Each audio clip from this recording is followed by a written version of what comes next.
하나님의 말씀을 듣겠습니다. 우리가 지난 시간에 믿음의 사람들을 우리가 같이 만나봤죠. 예수 그리스도를 만나서 믿음, 혈루병 걸린 여인과 회당장 야이로의 이야기를 우리가 같이 살펴보면서 믿음이 어떤 속성을 가지고 있는지 우리가 세 가지로 나누어서 같이 살펴봤어요. 첫 번째로는 오직 믿음만이 하나님의 능력을 경험하는 통로가 된다고 했어요. 수많은 사람들이 예수님께 와서 손을 대고 예수님과 몸을 부딪혔지만 병이 나은 것은 오직 믿음으로 예수님을 만진 혈루병 걸린 여인 한 명뿐이었죠. 믿음만이 우리 주님의 능력을 경험하고 우리 주님의 그 인격과 우리 주님의 참된 모습을 만날 수 있는 유일한 통로라는 사실을 우리가 같이 나누었죠. 또 믿음은 자기 자신에 대해서 죽는 태도라고 우리가 지난 시간에 나눴습니다.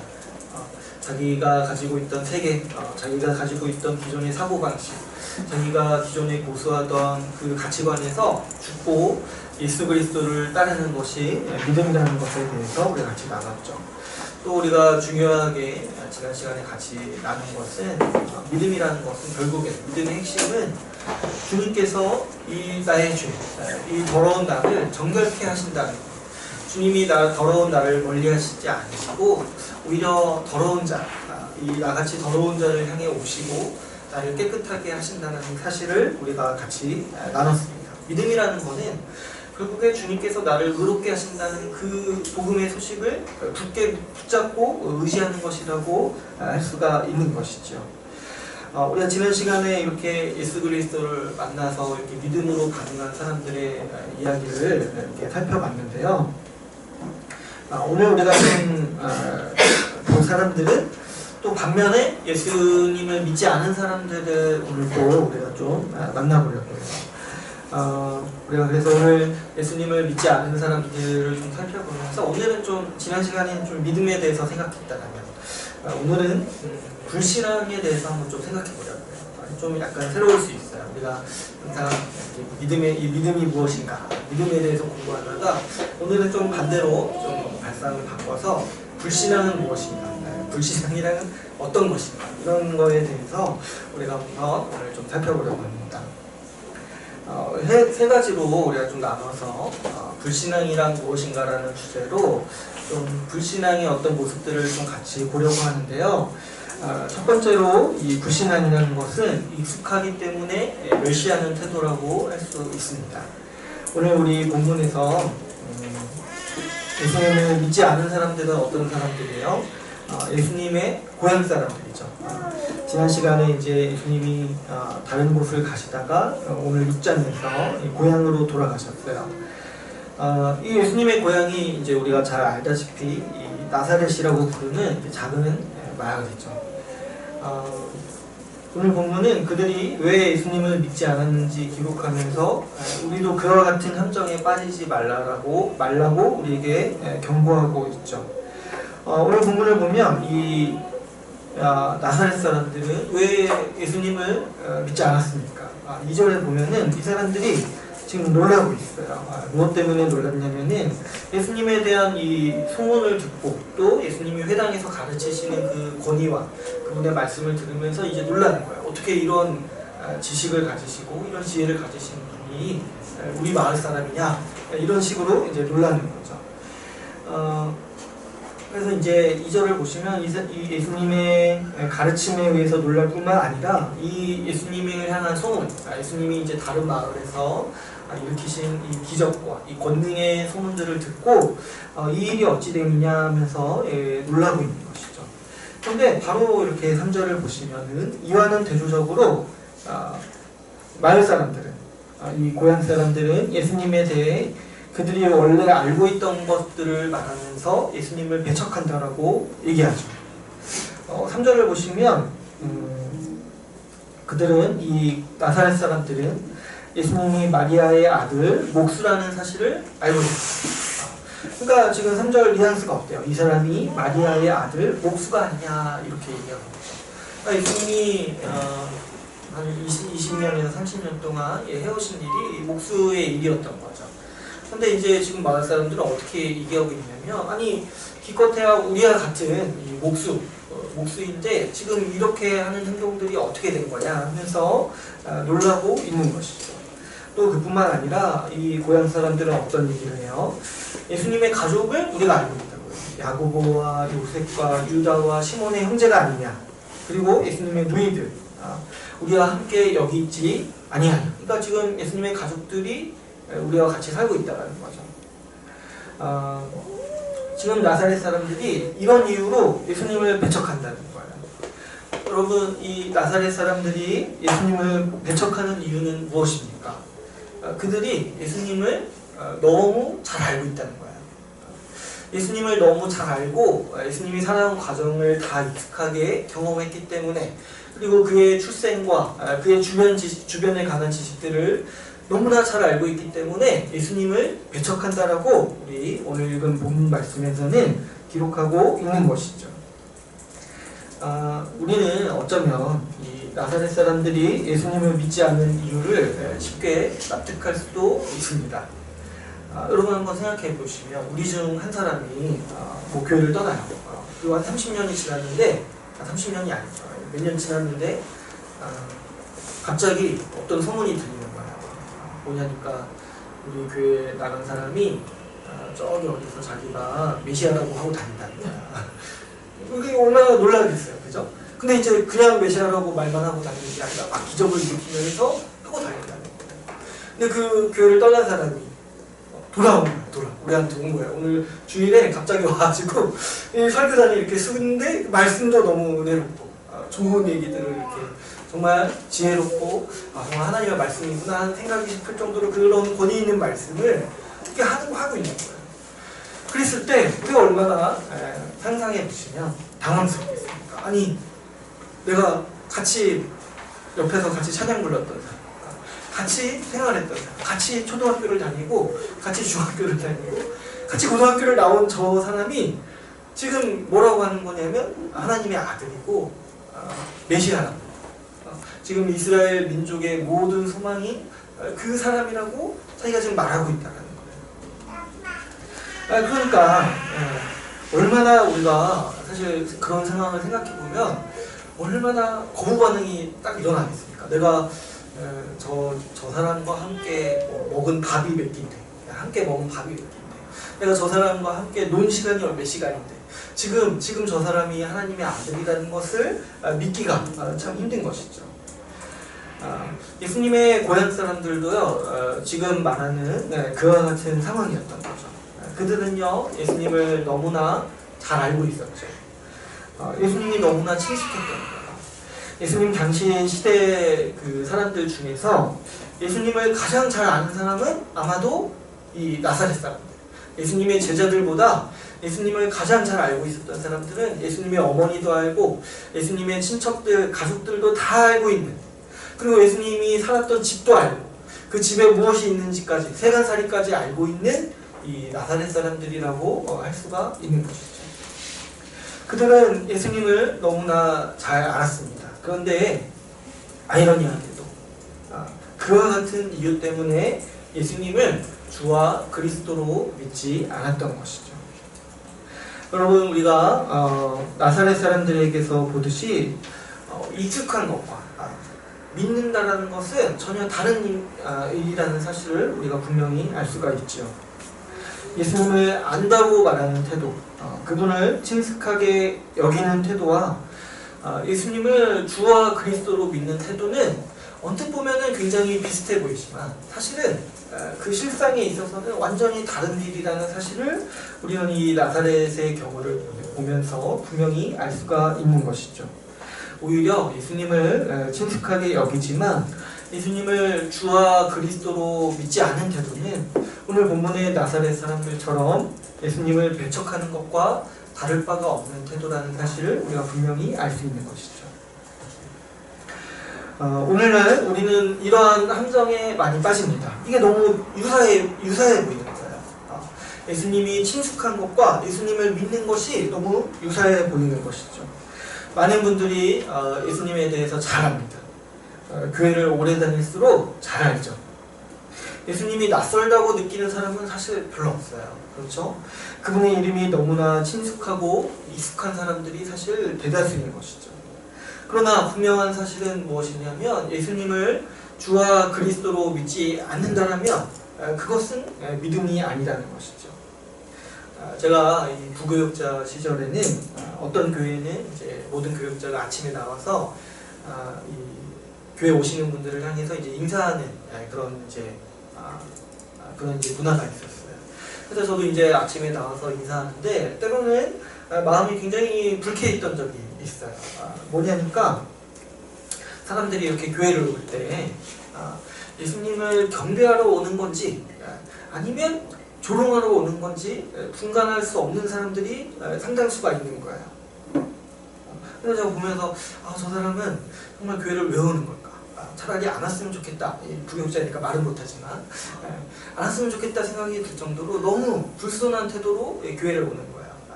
정말 마치 조롱하려고, 예수님을 조롱하려고 오는 것처럼 교회에 오는 것이죠. 예수님의 이름을 친숙하게 부르는 너무나 많은 사람들이 이 만물을 다스리시는 주님의 이름을 그 주님 앞에 불손한 태도를 가지고 살아가는 것이죠. 예수님을 아예 모르면은 사실 그렇지 않아요. 그런데 예수님을 알고 친숙하게 여기는 사람들이 오히려 예수님을 향해서 불손하게 대하고 만만하게 보는 것이죠. 그분의 말씀에는 관심도 없고 그분의 말씀을 알고도 불순종하는 것을 너무나 당연하게 여기는 것이죠. 예수님을 안다고 하는 사람, 예수님을 어려서부터 들은 사람들이 이렇게 살아가고 있는 것이죠. 오늘 말씀에 등장하는 나사렛 사람들과 같은 모습이라고 할 수가 있습니다. 그들은 예수님을 너무나 잘 알았습니다. 그러나 그들은 예수님을 향해서 너가 다른 곳에서도 일으킨 기적을 한번 우리 앞에서도 일으켜가라고 조롱하는 태도로 예수님을 대하고 있는 것이죠. 예수님의 이름을 친숙하게 부르는 너무나 많은 사람들이 예수님을 주와 그리스도로는 믿지 않고 있는 것이죠. 그분을 더 깊이 알려고 하지도 않고 그분을 의지하지도 않고 그분의 말씀대로 살려고 하지도 않는 태도, 이런 것이 사실은 이 불신앙의 아주 전적인 모습임을 우리가 볼 수가 있는 것이죠. 자기 멋대로 살려고 하며 자기 마음대로 살려고 합니다. 오늘 말씀에 등장하는 나사렛 사람들과 아주 같은 모습이라고 할 수가 있는 것이죠. 그들은 예수님을 너무나 잘 알았습니다. 그러나 그들은 예수님을 너무나 잘 안다는 이유로 예수님을 만만하게 생각하며 조롱하고 있는 것이죠. 이런 참 모습이 사실은 참 이해할 수 없는 이 사람의 모습이죠. 예수님이 너무 익숙하기 때문에, 예수님을 너무 잘 알기 때문에 이런 이유가 예수님을 부정하고 배척하는 이유가 된다는 거죠. 처음에 이 본문을 봤을 때는 어떻게 사람이 이럴까, 어떻게 이렇게 이럴까 생각을 했었어요. 그러나 사실은 조금만 생각해 본다면 우리에게 부정할 수 없을 정도로 우리도 흔히 이와 같은 현상을 보면서 살아가는 거죠. 예수님이 너무 익숙하기 때문에 예수님을 만만히 여기고 배척하고 믿지 않는 이런 태도가 사실 아주 이 불신앙 중에 아주 강한 불신앙이라고 할 수가 있는 것이죠. 사람은요, 저도 이제 사람에 대해서 생각했을 때 사람은 익숙한 사람을 만만하게 보는 경향이 있어요. 좀 모르면은 그래도 좀 잘 대해주는데 그 사람에 대해서 알고 있고 그 사람에게 대해서 친숙해질수록 더 고귀하게 대하는 것이 아니라 익숙해지고 친해질수록 좀 만만하게 대하는 경향이 우리 모든 사람에게는 있다고 볼 수가 있는 것이죠. 오늘날 예수님을 너무나 잘 알고 예수님이 너무나 친숙했던 이 나사렛 사람들은 지금 어디에 있겠습니까? 지금 지옥의 불구덩이에서 울부짖고 있어요. 그런데 제가 어느 날 한번 생각해 보니까 지옥에서 가장 억울한 사람이 있다라면은 바로 이 나사렛 사람입니다. 이들은 예수님을 믿을 수 있는 기회가 다른 사람들보다 훨씬 더 많았던 사람입니다. 예수님이 자라온 모든 시간들을 다 보고 또 예수님이 고향을 안 가신 게 아니에요. 고향에 가셨을 때도 복음을 전하셨고 가르치셨어요. 그러나 이들은 예수님을 주와 그리스도로 믿지 않았죠. 여러분, 이들이요 지옥에서 얼마나 후회의 눈물을 흘릴지 상상이 가시나요? 그분이었다니. 그 예수가 메시아였다니. 그 예수가 그리스도였다니. 그 예수가 우리의 왕이었다니. 이 사실을 아주 뼈저리게 깨달으면서 울고 있을 사람들이 바로 이 나사렛 사람들인 것이죠. 이 나사렛 사람들과 동일하게 지옥에는요 수많은 가슴 아픈 일이지만 수많은 교인들이 있습니다. 한평생 교회를 다니고 예수님을 친숙하게 여겼지만 그분을 주와 그리스도로 믿지 않았기 때문이죠. 우리가 예수님의 이름이 친숙하게 그분을 믿는다고 생각하기 쉽습니다. 교회를 다닌다고 그분이 우리 편이라고 생각하기가 쉽죠.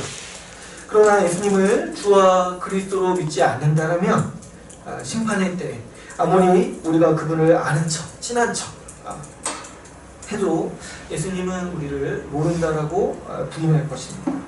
왜냐하면 이 땅에 살면서 우리가 한 번도 예수님을 주와 그리스도로 믿지 않았기 때문이죠.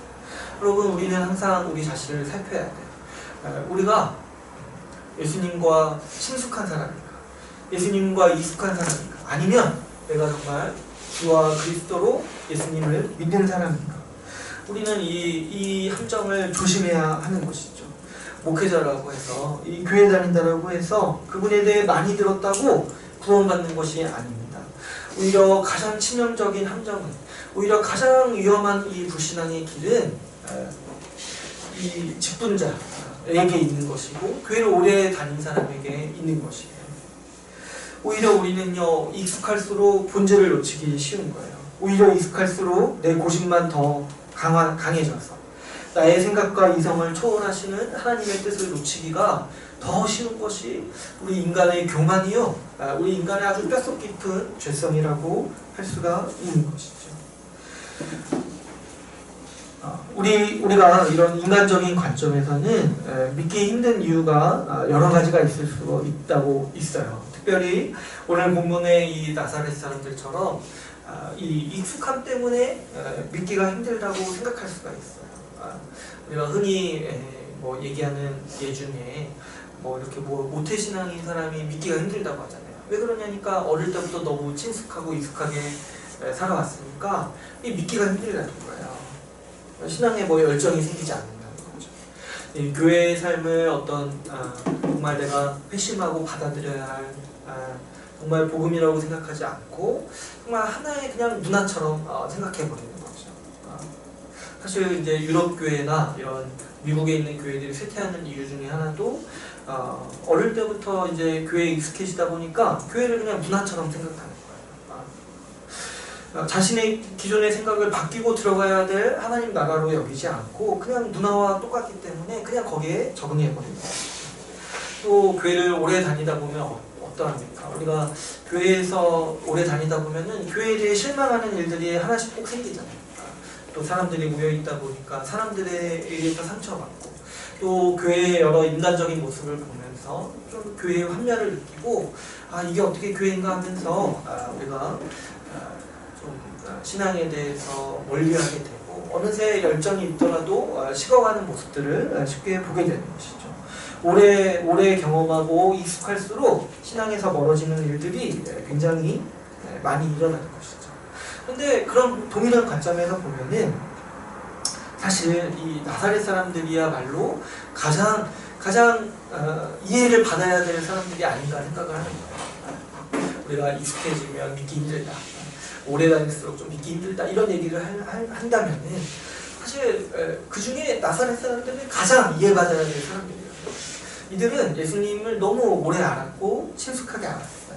예수님을 눈으로 보면서도 너무 오래 안다라고 그렇게 좀 어떻게 보면은 이 세계의 모든 불신자 중에서 가장 좀 믿음이 없을 수밖에 없지 이해받을 만한 사람들이 바로 이 나사렛 사람들이라는 것이죠.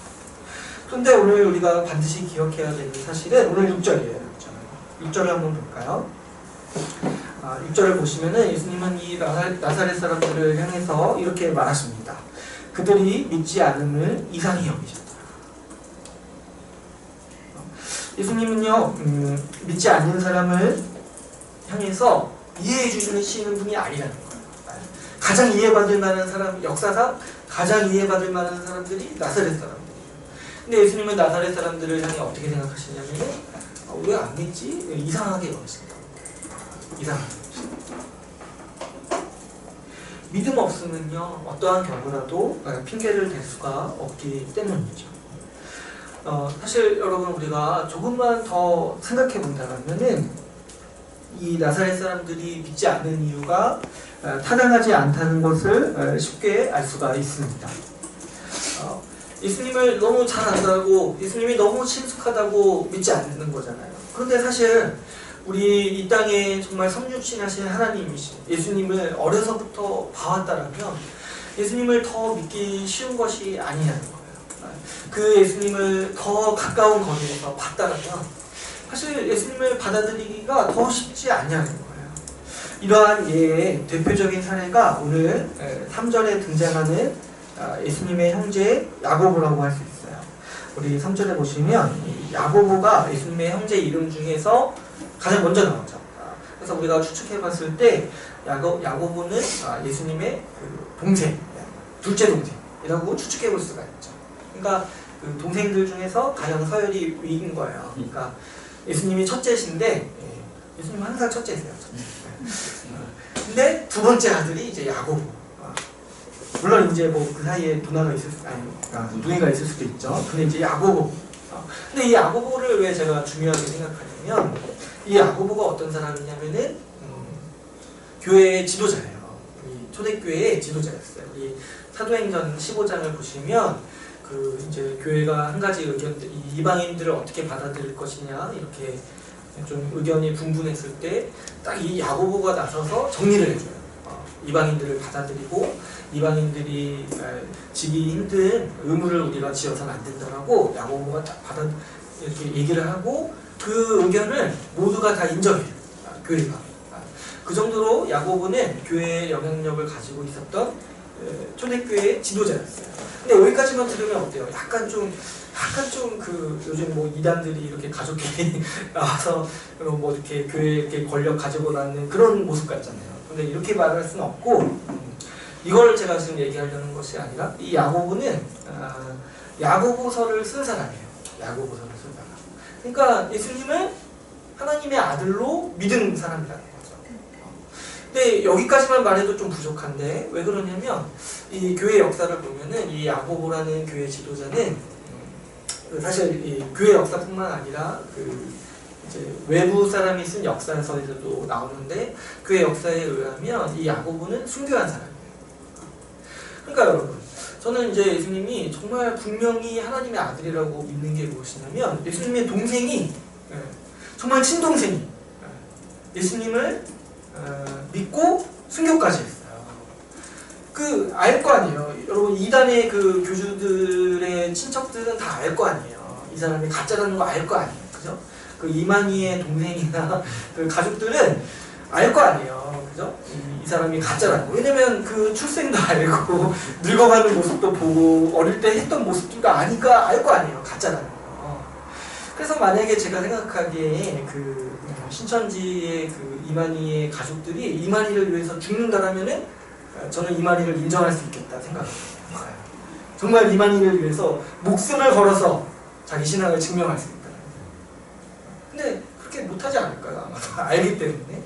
근데 지금 이 야고보는 어떻게 했냐면은 물론 처음에 거부 반응이 있었어요. 우리가 마가복음 앞에 이제 보면은 예수님의 가족들이 예수님이 귀신 들렸다고 해서 이제 잡으려 오는 장면이죠. 그러니까 처음에는 좀 거부 반응이 야고보도 있었을 거예요. 그렇죠?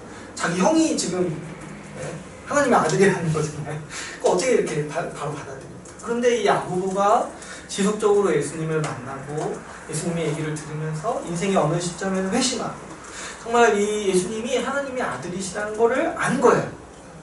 그래서 어떻게 살았냐면 평생 주를 위해 살다가 순교하기까지 이르렀던 것이죠. 야고보는요 나사렛 사람들보다 예수님을 더 가까이서 봐왔죠. 함께 자란 친동생이었기 때문에. 그런데도 그는 순교하기까지 예수님을 믿었습니다. 예수님이 하나님이라는 것을 알았죠.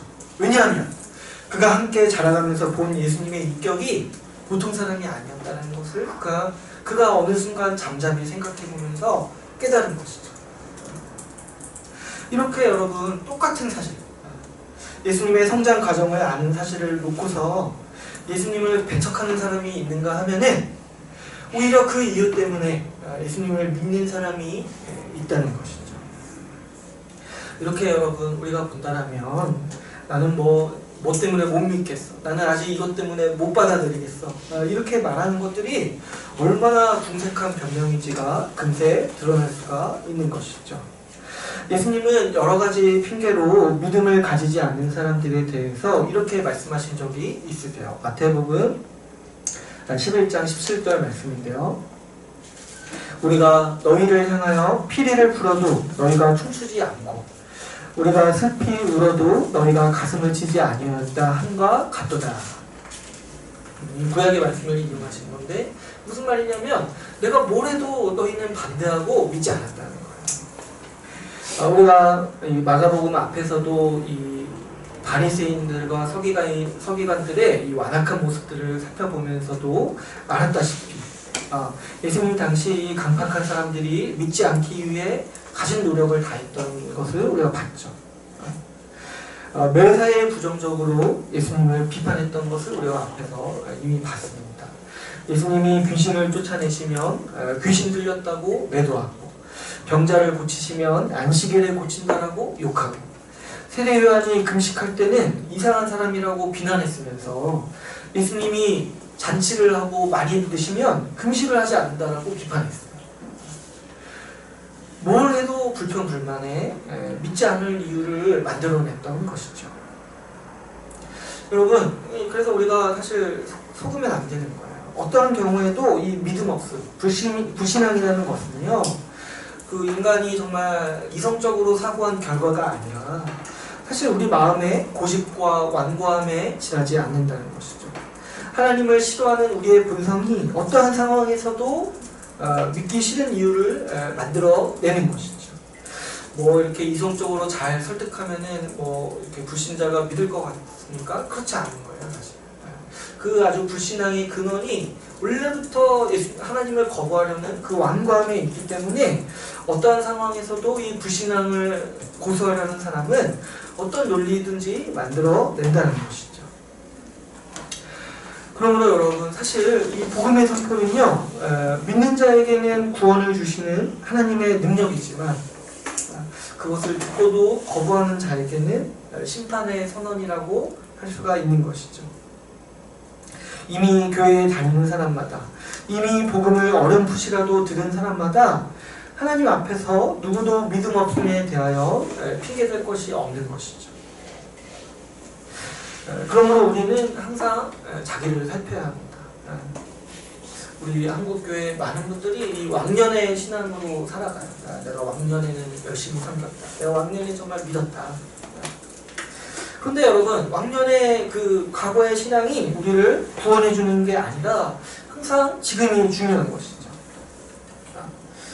정말 젊었을 때, 혈기왕성할 때 열심히 주를 섬기고도 지옥 가는 사람이 얼마나 많은가, 우리가 항상 기억하고 경계해야 하는 것이죠. 여러분, 우리는 익숙함의 함정에 빠질 수가 없는 것이죠. 자기가 교회를 오래 다닐수록, 교회에서 직분을 가질수록 정말 내가 믿고 있는지를 항상 되물어야 하는 것이죠. 저도 이제 목회자지만 사실 지옥 가기 가장 좋은 사람들이 목회자라고 저는 생각해요. 얼마나 함정이 크니까, 얼마나 자기가 구원받았다고 안심하면서 살아갈 수가 있습니까? 거기에 사실 불신앙이 파고드는 것이고, 거기에 사실 인간의 교만이 인생 전체를 망하게 할 수 있는 아주 큰 힘을 가지는 것이죠. 비단 이 목회자뿐만 아니라 교회를 오래 다닐수록 얼마나 그 신앙의 고집이 완고해지고, 얼마나 하나님의 말씀에 순종하기를 정말 어려워한다. 그 머리만 커져가지고 나중에 머리만 커져서 주님의 말씀이 선포될 때도 저거 예전에 들었던 말씀이지 하면서 얼마나 주님의 말씀을 가볍게 여깁니까? 우리가 여러분 이것이 바로 불신앙이 아주 못된 모습, 아주 정말 악마 같은 모습임을 기억하면서 우리가 그때마다 이 나사렛 사람들, 지옥에서 나사렛 사람들이 울부짖고 있는 이 광경을 우리가 항상 기억하면서 자신을 살펴야 하는 것이죠. 그러지 않고서는 여러분 우리는 교만하여서 망할 수밖에 없는 것이죠. 불신앙이 무엇인가? 두 번째로 불신앙이라는 것은 기적을 보여주면은 믿겠다라고 여기는 태도라고 할 수가 있습니다. 나사렛 사람들이 믿지 않은 두 번째 핑계가 있습니다. 그것이 뭐냐면은 예수님이 그들에게 기적을 행하지 않았다는 이유인 것이죠. 믿음 없는 사람들은요 자주 관망하는 태도를 가집니다. 이렇게 딱 팔짱을 끼고서 어디 한번 지켜보자는 태도를 가지는 것이죠. 어디 한번 나를 설득해봐라. 어디 한번 나에게 믿음을 줘봐라. 이런 태도를 가지는 것이죠. 하나님이 살아계시면 그 증거를 보여주면 믿겠다고 하는 것. 기적이나 이적을 보면 믿겠다라고 여기는 그런 태도들인 것이죠. 우리 주변에서도 흔히 볼 수 있는 모습이죠. 오늘 본문의 나사렛 사람들도 그러한 증거를 요구했습니다. 오늘 우리가 읽은 이 본문에서는 자세히 나와 있지는 않지만 이 동일한 이야기를 전하는 이 누가복음 4장에서는 나사렛 사람들이 이렇게 얘기해요. 한번 기적을 일으켜봐라. 딴 지역에서 했던 기적을 한번 일으켜봐라. 이런 식으로 아주 노골적으로 얘기하는 것이 장면이 나오는 것이죠. 그러나 오늘 우리가 읽은 말씀의 5절을 한번 보시면은 예수님은 아무런 권능도 행하시지 않았다라고 기록하고 있습니다. 5절을 한번 보시면 거기서는 아무 권능도 행하실 수 없었다라고 말씀하시죠. 근데 이제 이거는 뭐 예수님이 지금 능력이 없어서 행하실 수 없었다는 것이 아니라 그 나사렛 사람들의 태도를 보면서 차마 행하실 수 없으셨다는 것이죠. 우리 바로 전에는 예수님이 분명히 기적을 행하셨잖아요. 그 야이로를 보면서도 죽은 딸을 살리시고 또 이 혈루병 걸린 여인의 병을 고쳐주시고 또 이제 나사렛에서도 이렇게 권능을 행하시지 않는 것이 아니라 이 병자들을 고치시긴 하셨어요. 그러나 사람들 앞에서 이렇게 대놓고 공개적으로 보이실 정도의 기적을 주님은 행하실 수 없었다는 것이죠. 우리의 모습도 자주 나사렛 사람들과 같습니다. 우리는 자주 하나님이 우리에게 무언가 해주면 믿겠다라는 태도를 가지는 거죠. 주님이 내 상황을 바꿔주시면, 주님이 내 길을 평탄하게 해주시면, 주님이 지금 내가 원하고 있는 그거 하나 해주시면 믿겠다라는 태도를 많이 가지고 살아가는 경우가 많은 것이죠. 성경은요 바로 이러한 태도를 가리켜서 불신앙이라고 부르고 있는 것이죠. 이러한 태도들은 주님과 거래를 하는 것이지 사실 믿음이라고 볼 수 없습니다. 우리는 반문할 수 있죠. 주님이 기적을 보여주시면 우리가 더 믿기 쉽지 않겠습니까? 주님이 지금 내가 간절히 원하는 그 한 가지를 주님의 정말 신비한 능력, 기적과 같은 능력으로 베풀어 주시면 우리가 믿음을 가지기 더 쉽지 않겠습니까? 우리는 그렇게 쉽게 생각할 수가 있습니다. 그런데 우리 주님께서는 그렇게 하시지 않으십니다. 주님은요 바보가 아니신 거죠. 기적이나 이적이 믿음을 만들어낼 수 없다는 사실을 너무나 잘 알고 계시는 분이 바로 우리 주님이신 거죠. 여러분 한번 생각해 보시면 구약의 이스라엘 백성은 애굽에서 하나님의 심판을 그렇게 10가지나 보고도 그리고 이 홍해바다를 가르시는 주님의 기적을 보고 그 바다를 직접 건너면서 그 갈라진 바다의 그 바람과 그 바다의 물을 다 맞으면서도 나중에 어떻게 했어요? 우상숭배했어요. 그 수만 가지 정말 우리는 살면서 하나도 볼 수 없는 그 기적을 다 경험하고도 하나님을 배반하는 것이 인간이에요. 요한복음 6장을 보면 예수님이 5,000명을 먹이시는 사건이 있습니다. 근데 그들이 배불리 먹고 그게 너무 좋으니까 이분이라면 내 평생 따를 수 있겠다 이렇게 해서 예수님을 왕으로 삼으려고 해요. 근데 예수님이 거기서 잠깐 물러가시고 나중에 그 무리들과 만났을 때 그분의 말씀을 전하셨는데 이 먹을 양식을 위해 살지 말고 나를 찾아라. 내가 너희의 생명의 양식이다. 이런 말씀을 전하셨을 때 사람들이 어떤 반응을 했냐면 이 말씀은 우리에게 어렵도다 하면서 다 떠났어요. 그래서 요한복음 말씀에서 뭐라고 기록하고 있냐면 지금 5,000명 중에 12명이 나왔어요. 그 12제자들. 그래서 예수님이 뭐라고 하셨냐면 너희도 가려느냐. 다 떠나니까 너희도 가려느냐. 이렇게 물으신 거예요. 근데 그때 12명의 제자들이 안 떠나서 그래서 이 12명의 사도들이 있는 거예요. 그때 안 떠나서. 여러분 기적을 보면 믿겠다고요? 주님이 뭘 나한테 해주시면 내가 믿겠다고요? 그런 거짓말이 어디 있습니까? 그것만큼 인간을 속이기 쉬운 거짓말이 사실 없는 거예요.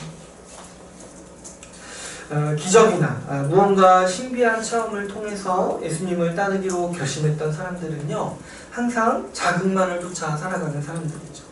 무언가 신기한 체험이나 경험이 지속적으로 있어야 자기가 믿는다라는 느낌을 유지할 수가 있는 사람들입니다. 그러다가 그런 경험이 끊기면 금세 신앙을 떠나는 것이죠. 우리는 믿음이 자주 자신의 의지나 지성과는 상관없는 감정이라고 생각하기 때문에 자주 이런 수동적인 태도를 가지고 살아가는 거죠. 주님이 뭔가 보여주시면, 주님이 뭔가 바꿔주시면, 주님이 뭔가 해주시면 주님을 믿겠다고 여기는 그런 태도. 그러나 이런 태도는요, 우리가 분명히 알아야 될 사실은 이러한 태도는 주님을 왕이 아니라 광대로 취급하는 태도라는 거예요. 주님 뭔가 보여주십시오. 나사렛 사람들의 태도가 이렇지 않습니까? 팔짱을 끼고 지금은 조금 못 믿어오니까 어디 한번 해보십시오. 어디 한번 나를 설득해 보시죠. 어디 한번 보여줘 보시죠. 그러나 우리 예수님은, 왕이신 예수님은 그와 같은 광대 노름을 상대해주지 않으시죠. 마태복음 12장 39절에서 예수님은 이렇게 말씀하십니다. 악하고 음란한 세대가 표적을 구하나 요나의 표적밖에는 보일 것입니다. 악하고 음란한 세대가 표적을 구한다라고 말씀하시는 거예요. 악하고 음란한 세대. 그들에게는 보여줄 표적이 없다는 거예요. 그거 보고 날 따르려면 처음부터 날 따르지 말라. 그거 보고 날 따르라. 그러나 예수님은 앞서서 믿음으로 나아온 혈루병 걸린 여인이나 회당장 야이로에게는 그분의 권능을 보여주셨죠. 네, 여러분, 주님은요, 우리가 믿음을 가질 때 우리에게 그분의 능력을 보여주십니다. 주님은 믿는 자에게 역사하시는 믿음의 주신 것이죠. 그러므로 여러분, 우리는 기적을 구하는 태도로 살아가는 것이 아니라 믿음의 태도로서 살아가야 하는 것이 맞다는 거예요. 이런 거짓을 우리가 믿음으로 여기는 것이 아니라 정말 그런 거 없어도 주님을 믿는 태도로 살아가는 것이죠. 여러분, 이 일은 마치 연인 사이에서 일어나는 일과 같습니다. 우리는요, 상대방의 돈이나 사회적 지위들을 보고 사랑하는 태도를 사랑이라고 부르지 않아요. 그 사람이 나한테 뭘 해줬기 때문에 내가 그 사람을 사랑하는 거. 내가 그 사람이 내 뭐 돈을 주거나 뭐 이렇게 좋은 선물을 줬기 때문에 내가 그 사람을 사랑하는 거를 사랑이라고 부르지 않아요. 누구도 이런 대접받기를 원하지 않아요. 그렇지 않습니까? 내 사랑하는 사람이 내 돈 보고 날 따르기를 원하는 거 누구도 바라지 않아요. 우리 주님도 마찬가지입니다. 주님은 순수한 사랑, 그 순수한 믿음을 원하시는 것이죠. 잘 먹고 잘 살기 위해서, 정말 내가 원하는 삶을 위해서 예수님을 이용하려는 그런 탐욕이 아니라 예수님을 주 예수 그리스도로 믿고 따르는 그 믿음을 원하시는 것이죠. 특별히 우리 주님은 십자가 복음을 듣고 믿기를 원하십니다. 제가 방금 말씀드린 그 말씀 한번 찾아서 우리가 한번 읽어볼까요? 우리 마태복음 12장 39절에서 40절 말씀 우리가 한번 찾아서 읽어보겠습니다. 마태복음 12장 39절에서 40절 말씀.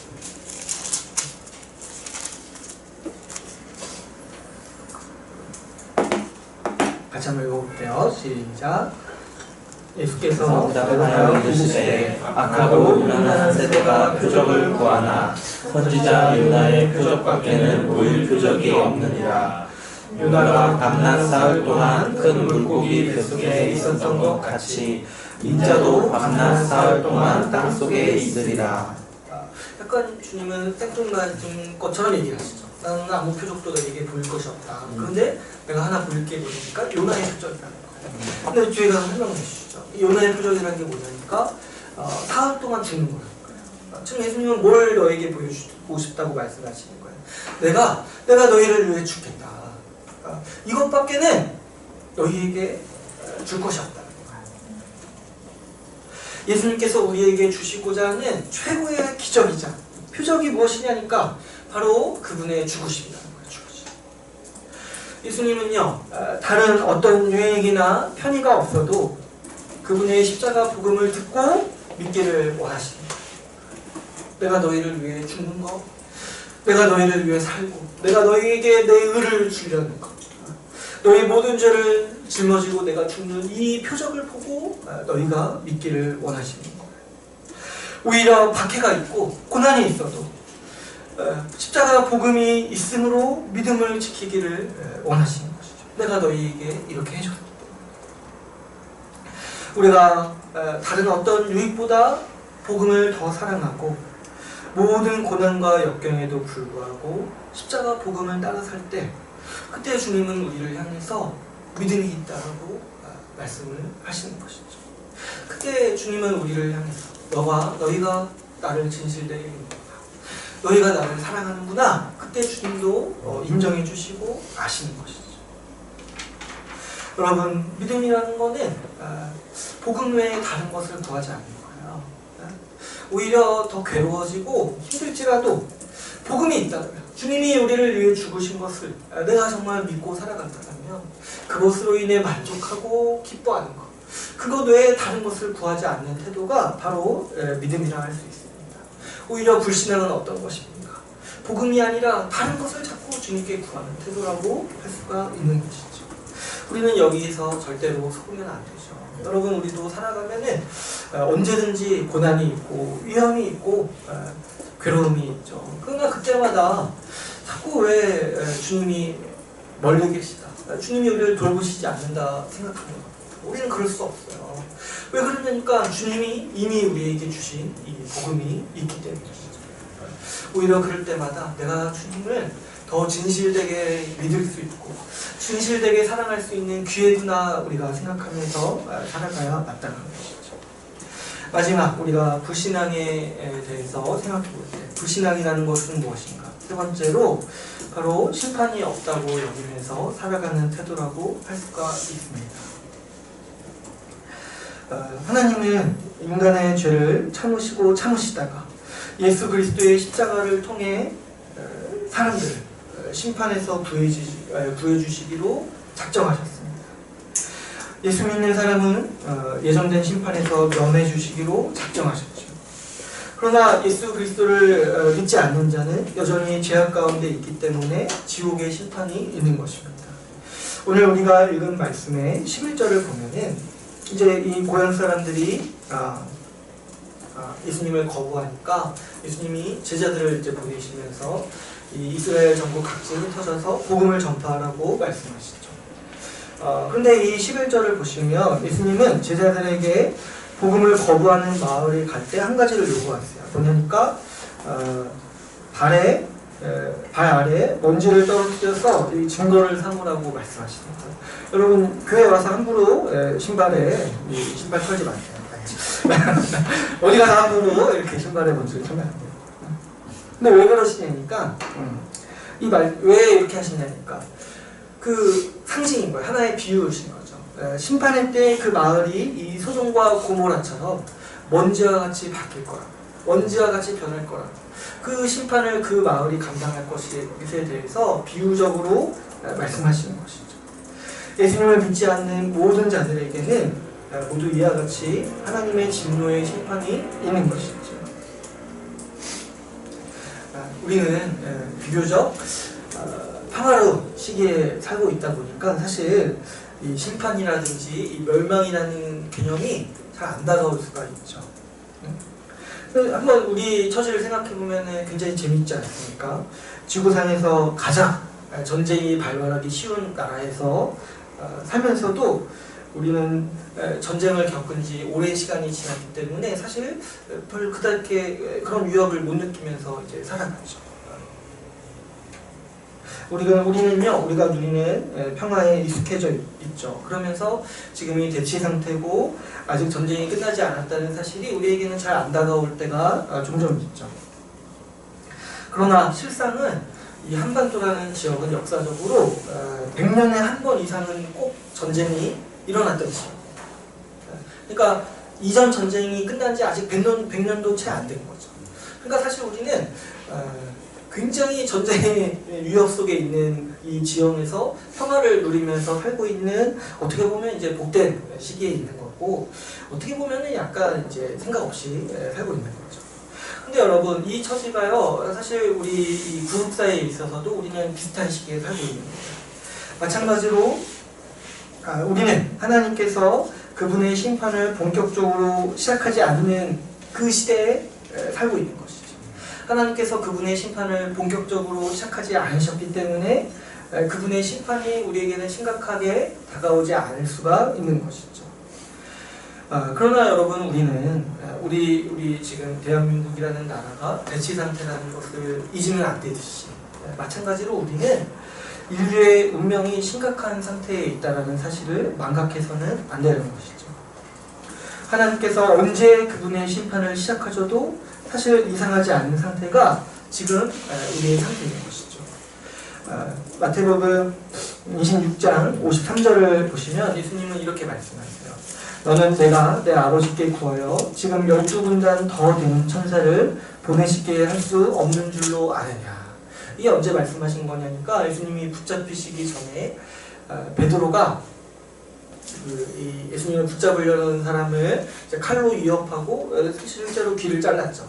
그때 예수님이 말리시면서 내가 지금 힘이 없어서 끌려가는 줄 아냐. 내가 내 아버지께 구하여서 지금 12군단 더 되는 천사를 보내시게 할 수 없는 줄로 아냐. 이렇게 말씀하시는 거예요. 그런데 여기서 유심히 좀 봐야 될 것은, 예수님은요, 천사가 12군단이 지금 더 된다고 하셨어요. 근데 지금 이 천사들이요, 단순히 지금 예수님을 끌려가려는 사람들을 물리치고자 예수님이 준비시킨 천사들이 아니라 12군단은 상징적으로 말씀하시는 거예요. 당시가 이제 로마 시대였잖아요. 근데 이제 로마가 전 세계를 지배했던 군대의 그 군단이 12군단이었어요. 그러니까 이 12군단으로 로마는 전 세상을 제국으로서 지배했던 거예요. 근데 지금 예수님은 뭐라고 얘기하시냐니까 12군단 더 되는 천사가 대기 중이라는 거예요. 그럼 이 천사들이 지금 뭐 때문에 대기 중입니까? 뭐 때문에?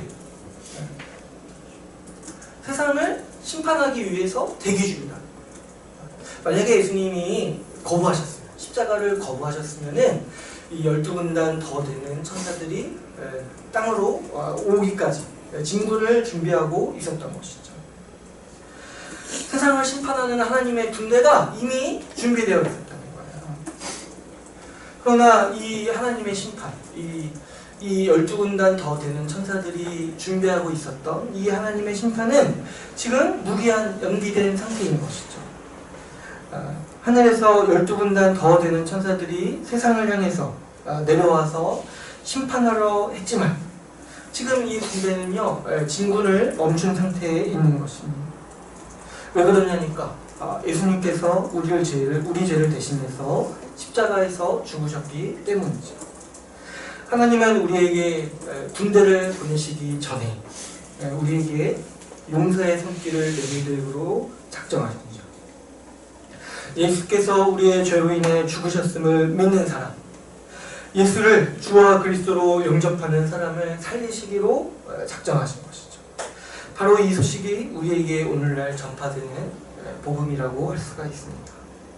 그러므로 오늘 본문에서 12제자들이 복음 전도에 나선 때부터 지금까지는 은혜의 때라고 할 수가 있죠. 하나님께서 심판을 행하시기 전에 살릴 자를 찾고 계시는 것이죠. 여러분, 우리는 이 시대를 이해해야 돼요. 우리가 지금 아무것도 지금 이 천사들이 내려오지 않는다고, 이 하나님의 심판이 시작되지 않았다고 막연히 지금이 평화의 시대라고 여길 수가 없는 것이죠. 지금은 은혜의 시기이기도 하지만 동시에 어떤 시대예요? 여전히 12군단 더 되는 천사들이 대기하고 있는 시대라는 것이죠. 예수님 때부터 지금까지 하나님께서 심판을 참으시는 이유는 명확합니다. 이 복음의 소식을 통하여서 사람들을 구원하기 위해서죠. 하나님은 멸망을 향해 맹렬하게 달려가는 우리를 불쌍히 여기셔서 오래 참고 계시는 것이죠. 예수 그리스도의 이 십자가 복음은 하나님의 진노가 시작되기 전에 그 엄중한 심판을 벗어날 마지막 기회입니다. 하나님은 지금도, 예수님은 지금도 이 12군단 된 천사들을 아직 멈춰있어라고 명하시면서 이 복음이 전파되고 이 복음이 전파되기를 전두지휘하고 계시는 것이죠. 그런데 믿음 없는 사람들은 하나님의 심판이 연기되고 있는 것을 보고 하나님의 심판이 없다고 생각하면서 살아가는 것이죠. 마치 지금 이 한국에서 살면서 전쟁을 우습게 아는 사람들처럼 그렇게 살아가고 있는 것이죠.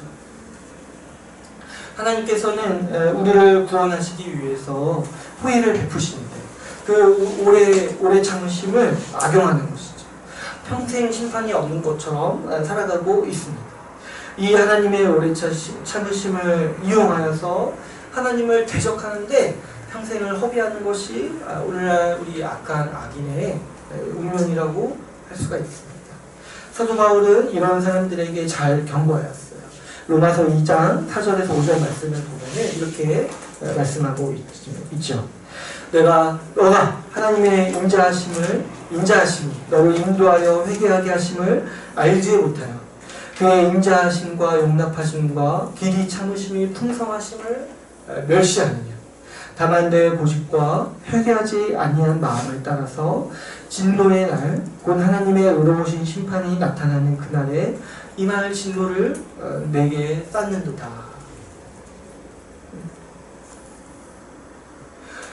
우리는 사실상 하나님을 믿는 사람이건 믿지 않는 사람이건 하나님의 자비하심을 의지하면서 겨우겨우 하루를 살아가는 운명이 있고 그런 처지에 있는 사람들인 거죠. 하나님이 그만 참으시고 그 자비를 거두시는 날에는 우리가 무엇을 의지할 수 있겠습니까? 우리가 그토록 붙잡고 살던 그 자기 욕망의 세계, 우리를 이런 헛된 삶으로 유혹한 그 사단은요 이미 도망가고 없습니다. 지금 우리를 하나님을 대적하면서 살아가도록 자기의 세계를 온전히 세웠던 그 사단의 나라를 세웠던 사단은요 지금 어떻게 하고 있냐니까 도망가요. 근데 지금 그 나라에 그 사단의 나라가 망한지도 모르고 거기에 계속 눌러앉아서 나는 어떻게든 여기서 살아보겠다, 버텨보겠다, 그 사단의 나라를 추구하면서 살아보겠다 길을 쓰고 있는 것이 사실 이 불신앙의 모습이라고 할 수가 있고 불신앙이 보이는 아주 영적인 현주소라고 할 수가 있어요. 정작 귀신들은 도망가고 지금 폐퇴해서 묶여있는데 정말 그 귀신의 수하로 살던 사람들이 그래 귀신은 도망갔지만 나는 좀 버텨보겠다 이렇게 하는 것이 이 어리석음이 이 불신앙의 모습이라고 할 수가 있는 것이죠. 복음은 이 사단의 나라가 망했고 죄인으로 산 인생이 이미 망했다라는 소식입니다. 그러니까 이제 그만 정신 차리고 하나님 나라를 향해 항복하라는 소식이 바로 복음이라고 할 수 있는 것이죠.